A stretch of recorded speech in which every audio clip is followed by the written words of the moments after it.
Hello internet and welcome back to the most inquisitive channel on YouTube, Life's Biggest Questions, the channel where we happily serve the marketing division of the SCP Foundation for no other reason than the invaluable dissemination of vitally important information. What's going on guys? As per usual, I'll be your disembodied floating voice Jack Finch as we wake up in our quarters with a pretty groggy head, realise we've been asleep for far too long, and then wonder who the hell that weird guy in our dream was, and cautiously ask the question, what if SCP-990 was real?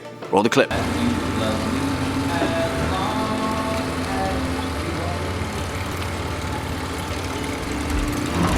Before we jump into that though, you know the drill by now guys. If you're a fan of this video, strange men in suits, or just LBQ in general, then be a dear and hit that thumbs up button as well as that subscribe bell so you can stay up to date with our latest and greatest SCP based uploads. Also, why don't you go ahead and share this video with a friend so you can cross-reference your own dreams and make sure there's no funny business going on. You'll see what I mean in a moment. Here's an interesting question, a morsel of food for thought before we once again dive back into the Foundation's archive records. I'm sure the thought has crossed your mind before, but imagine this. What would happen if the whole planet within 24 hours fell asleep and had the exact same dream? Every single person. There's a little over 7.4 billion people on planet Earth, all of which understand the strange importance of dreams and are affected by them in some various shape or form. Imagine heading to work or school after a disturbed night's sleep. You tell your friend and co-worker about the oddly specific dream that you had last night. It had you pretty shook. They pause, silent. They had the exact same dream. So did your other friend, your teacher, your boss, the lady at the corner shop. Every single person that you speak to that day knows what you're talking about. They saw it too,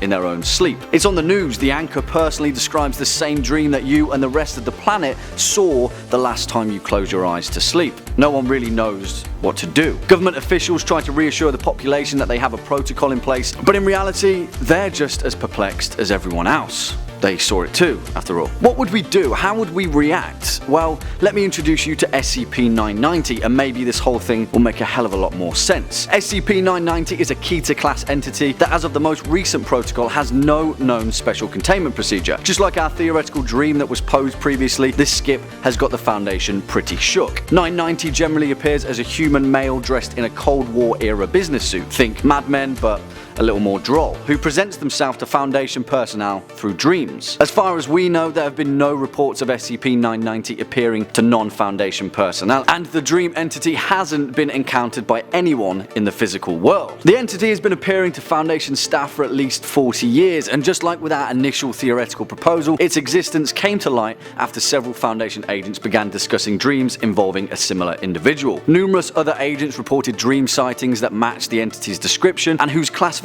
was preceded by the events of 990-07. This is where things get interesting, because during the events of 990-07, an unspecified agent succumbed to the prophetic dream, describing the same man in the same suit, thoroughly detailing a series of events that would lead to several tactical nuclear missiles being launched into mid-Europe and Eastern Asia, ultimately resulting in the extermination of nearly 98% of the human race and the ultimate collapse of human society. All of this had been outlined by SCP-990 while he was trapped inside the agent's dream. Now, do you see what we're getting at? Fortunately, as the Foundation records state, a mobile task force was dispatched to eliminate the initial threat that was alleged to begin the chain of events that the agent had described, and the mission was a success. The crisis was averted. So let's slip back into our theoretical shared global dream and say that every human on the planet was warned about a specific event that would lead to the destruction of the planet and the extinction of the human race. Let's say it took, 3 hours for everyone to fully realize and understand what was going on. It's safe to say that no one would be going to work or school that day. The world would grind to a standstill, trying to figure out and understand what the hell to do with this newfound prophetic information. Life as we know it is going to end unless we stop these specific sets of events, and the clock is ticking. The Emergency Committee of the United Nations would convene, scrambling to come up with a solution to avert this crisis. Regardless of the Foundation's fictional involvement, the powers that be wouldn't take an event like this lightly. If every global world leader had the same exact prophetic dream that heralded the end of the world, then just like in the Foundation's reports, the crisis would be averted.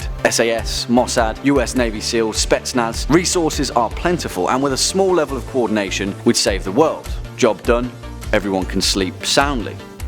Or could we? Because if the entire population realised that the saviour of the world was a dream, then we'd be hooked. Currently, we know next to nothing about the science of sleep and the unconscious brain, but if SCP-990 was real, we'd be hooked on delving into the strange final frontier.